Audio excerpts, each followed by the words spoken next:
Now, okay, so the plow down, the point here was, you know, to show that the point here is there is a plow down species for every weather condition. And we've done work in Saskatchewan, we've grown hairy vetch in Saskatchewan, we've grown peas, we've grown other crops. So we also do some of our work in different places.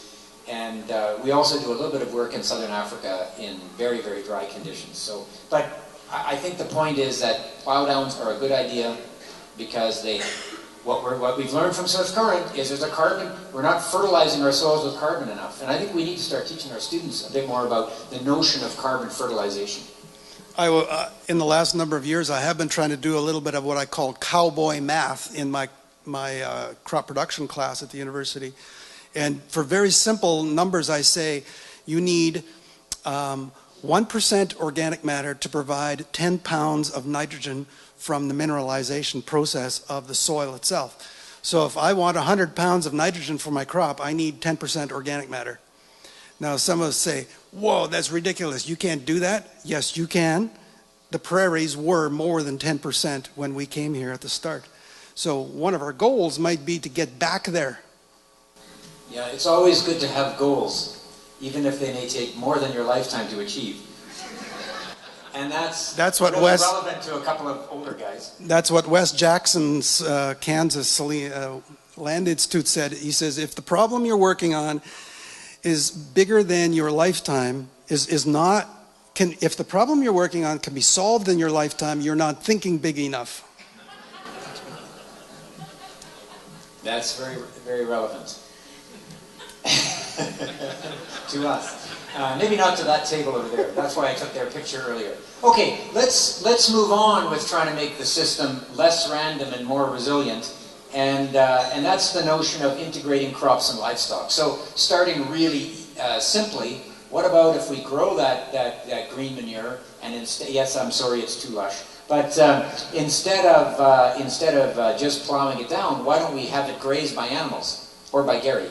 And this is something that we actually see organic farmers starting to do, and I'm really excited about that prospect. Some green manure math, if you've got 500 pounds per acre of dry matter... 5,000. Yeah, sorry, I forgot that zero. Hang on, I gotta clean my glasses. There we go, now I can see it. 50% utilization. You know, and if you divide that in half, you've got, 80 pounds of live weight gain, or 175 in this case. So that's an economic opportunity. And in the Australian wheat sheep system, which I've had the good fortune to study, this is how that system works. 1 year wheat, 1 year pasture. And they were using self-regenerating medicago or clover species. And actually, I just had a talk with that gentleman who's got black medic seed, and the black medic wheat system is one that was tried in Montana by Jim Sims, 30 years ago. Has still a little under-researched. There's lots of potential to have a 1 year green manure grazed and then some crops. Live weight gain. Live weight gain. Yeah, thank you. 175 pounds per acre. I'm going to turn that into dollars in a minute. You know what? We are sheep ranchers at the University of Manitoba. We have 12 ewes with lambs every year. But we talk to a lot of sheep farmers, and the coyote problem can be managed I am told, by many, many sheep ranchers. But it is a program. Dogs, all different options. Now, when we talk about crop livestock integration, here's the northern Great Plains, and see all those arrows? I'm going to do that again, just so you're paying attention. See, all those places, that's where scientists have set up long-term studies to define the agronomic benefits of perennial forages in crop rotations. So I want to talk a little bit about, but first of all, start below the soil. This is an image from 1919 from Nebraska, but the root systems of our native prairie plants look very similar to this. You can see prairie rose, wild rose, goes down 7 meters. This is how this land evolved. And we, cannot forget that. And some very important processes went on with that. These deep-rooted plants, they're pulling up a lot of phosphorus. They're pulling up a lot of sulfur into that surface layer. And we talk about a phosphorus shortage. Well, especially acute if your roots only go that deep. If you're going deeper, we find that these systems are bringing nutrients up from the mineral rocks in those subsoils. That's a beautiful picture. And there's a spade there, a little thing about spade, that's interesting. Gary actually gave me a spade as a gift when I bought my farm. Do you remember that? Mm-hmm. He gave me a trenching spade. And thank you for that spade. I don't know if I've ever said thank you. But how many trees have you planted with it? We planted about, 2,500, 3,000 trees. Yeah. I'm starting to believe, I'm pretty old and it took me a long time to catch on, but I'm starting to believe that a perfect farm has three big components to it. One of them is crops, one of them is livestock, and the other one's trees. Can trees be crops too? Can trees grow in Saskatchewan? Yes, they can. And Alberta, what does the license plate say about Alberta? Home of our hockey fans, Stephen Harper. No, it says Wild Rose Country. That's right, sorry. I saw his book once. Even in dryland prairies, you're getting the forbs like the wild roses going that deep. So the prairie has deep roots. Alfalfa mimics these native prairie plants especially well. Grasses don't go as deep as alfalfa, but alfalfa roots will go very deep. They'll go 7 meters. And so by having, crop and livestock together gives you the opportunity to grow alfalfa. It really solves a lot of the problems in terms of salinity, of water management, of nutrient cycling. Also weeds, this is from our Glenley rotation, there's organic with 50% forages in the rotation, organic with no forages. Those are completely different crops. If we look at which weeds are controlled by having alfalfa hay crops in the rotation, this is work that we did quite some time ago. That's wild oat. These are surveys of commercial farms where the wheat supervisors went into the fields in the springtime when the wheat seedlings were about that high, just before farmers would spray them. This is in conventional production. And you can see we're getting, where we had forages in the rotation, we're getting very good control of wild oats. Whereas in the annual rotation, we're getting 25 wild oats per square meter, which is about typical for a farm. Well, that's a huge population. That would reduce your yield by a big number.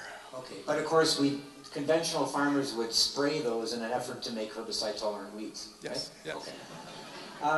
And then we've got green foxtail, cleavers. I've got a few more weeds. This one here on the left, Canada thistle. That's the big problem in organic systems.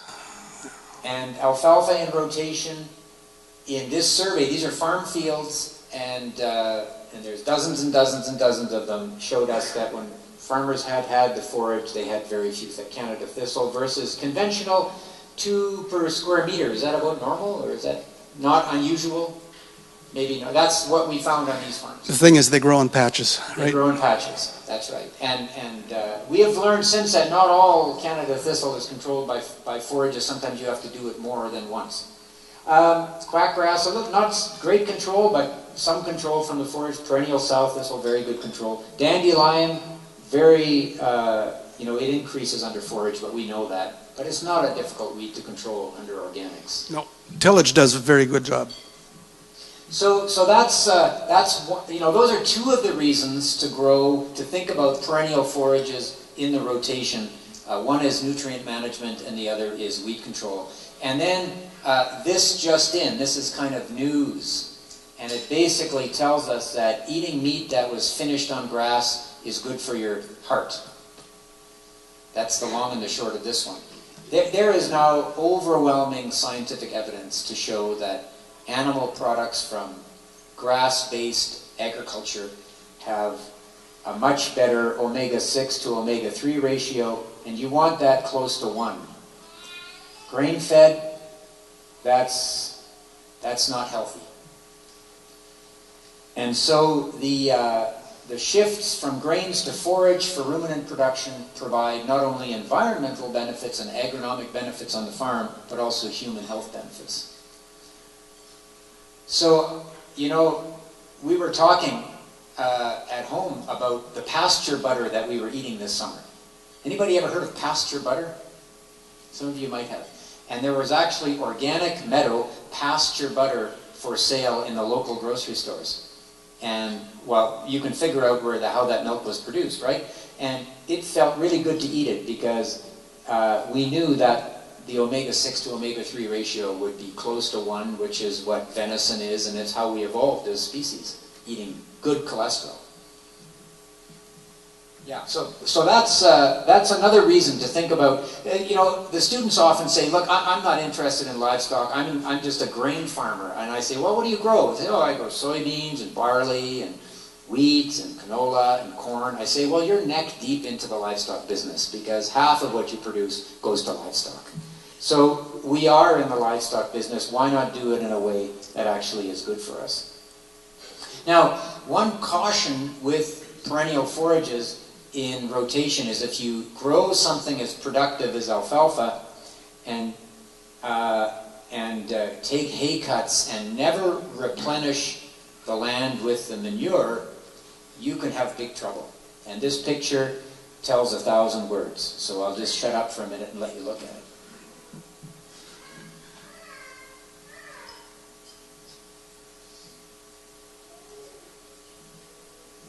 Any questions? One question that often comes up is, how many years did you have alfalfa there before that happened? And that was, that rotation had 2 years of alfalfa for hay and then 2 grain crops, wheat and flax. And that was after about 14 years. After about 14 years, we started to see this happen. And it looks like this every year. We cycle the plots and do all the right things. But what's interesting is, but in the back half, we made a lot of big money growing those organic hay crops, but we reduced the phosphorus level so low that that hay crop now cannot grow nitrogen, right? So it's interesting, the phosphorus is now limiting the nitrogen production. Yeah. What happens if you do nothing? No hay removal, you just let the alfalfa stand, do whatever for a year, 2, 3, whatever? Okay, you mean not even graze it? No. Just leave the alfalfa. What would happen? If the question was, what would happen if you just left the alfalfa for a couple of years, you did not harvest anything off of it, well, I can tell you that that would not happen. You would actually make that land more productive because those alfalfa roots are really deep. They're bringing up phosphorus from 2, 3, 4, 5 meters down under the soil. They're bringing up phosphorus. And Gary, I think, wanted to talk about something that was on the tip of his tongue. Well, I was going to say that would work for a very short time because you'd get this massive thatch and the new alfalfa wouldn't be able to come through it, I don't think, after time.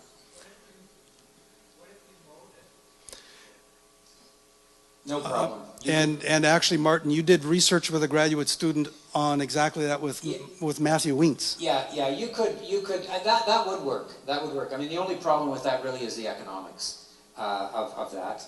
I was having a conversation with Catherine Stanley, who you heard from on Thursday, I think, about, you know, this phosphorus limitation. And actually, one of the things that I do on my farm is I leave the alfalfa for a year just to do exactly that before we terminate it, to allow it to suck up some phosphorus from deep down and just deposit it on the surface.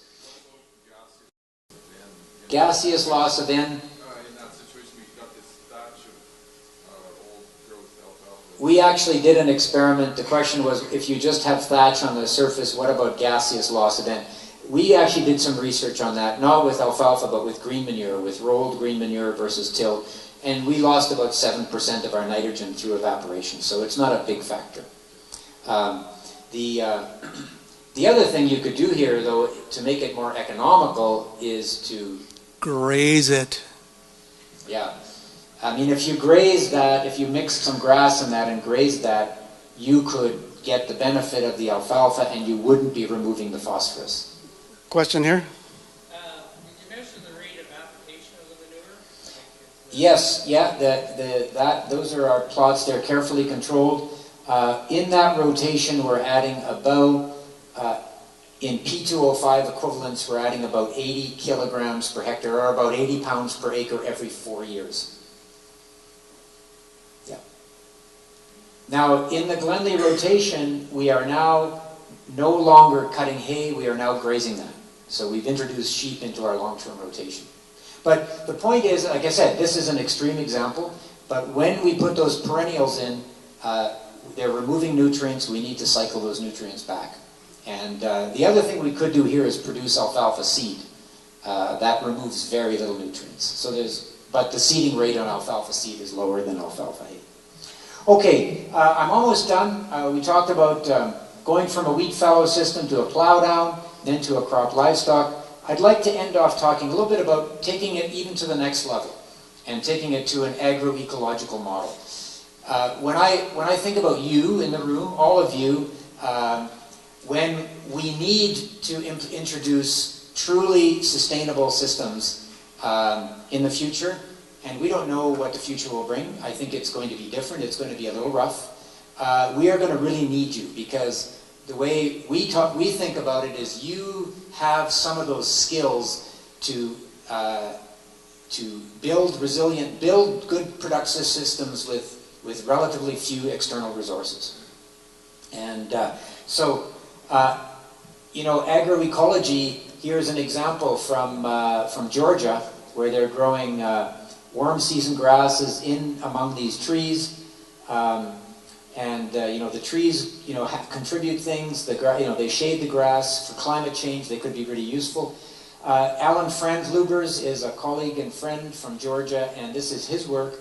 They looked at carbon sequestration. That's basically tons per hectare of carbon going into the soil per year, per year during the first 5 years of a pasture.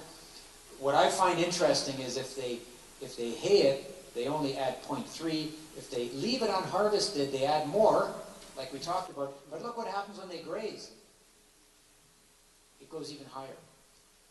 And Because if you just leave it there, some of the carbon is going to be lost directly into the air, right, Martin?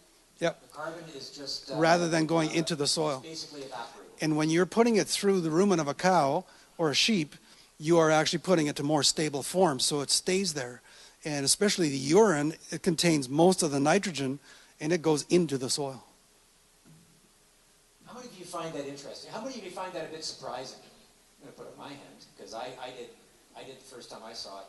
And I was giving this seminar in our department last year. Were you there when I got challenged? Yeah, they were just like, Martin, now we know you're nuts. Go back and hang out with your goofy organic community. We think you're nuts. And I said, oh, that's published data and some unpublished data, but it's all published now. I actually met Alan last week. Yes? Unharvested, was that plowed in? No, just left unharvested, just left. What if it's like grazing it and you worked it in? Well, I think if you worked it in, that would be the end of the stand. So you would, yeah. It's a perennial plant. Yeah. It's a perennial system. It's a fair question, and the problem is with these presentations, we're going so fast all the time. It's hard to. But these are perennial. These are perennial systems. One of the reasons why the graze system does sequester more carbon is because of the hoof action of the animals. Mm-hmm. And so I know we've had lots of conversations with Neil Dennis. I don't know if he's Neil. Are you here? He's maybe somewhere else. Yeah, right in the back. Oh, there he is. There's Neil. And Neil has taught me a lot about this. All the long-time work of Alan Savory. But actually, Alan Franzluber said this is a big part of it, because you just get that little bit of incorporation and you get a little bit of shattering of the straw. So grazing is good. Mm-hmm. So graze away, Gary. Okay. So this picture on the left here is taken by a graduate student of mine.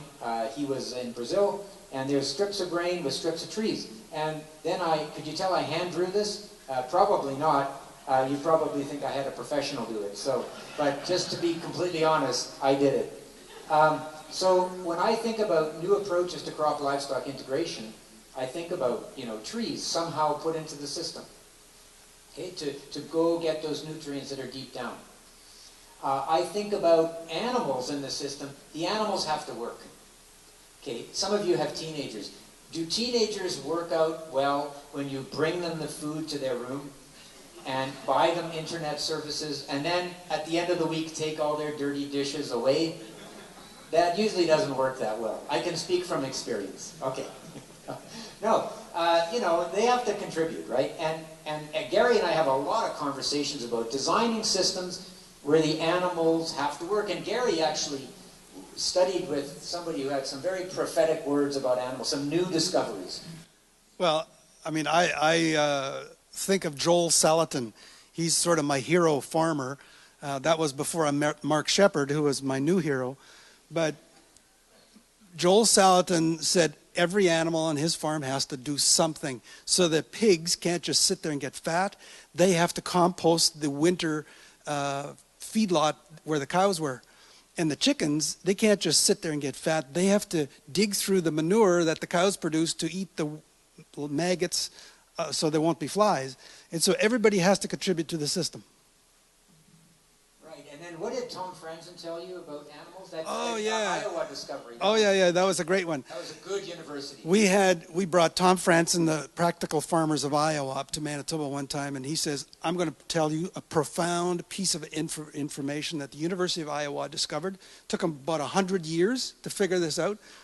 And what they discovered is that grass likes to stay in one place and cows like to move. Whoa! Of course, you know, the dean was like, if Gary wouldn't have had that 10-year academic freedom protection, he would have been gone. Yeah, because I mean, in the barns at the University of Manitoba. Yeah, in the 1960s and the 70s, we did exactly the opposite. We brought the feed to the animals, right? Just like we do now to our young people.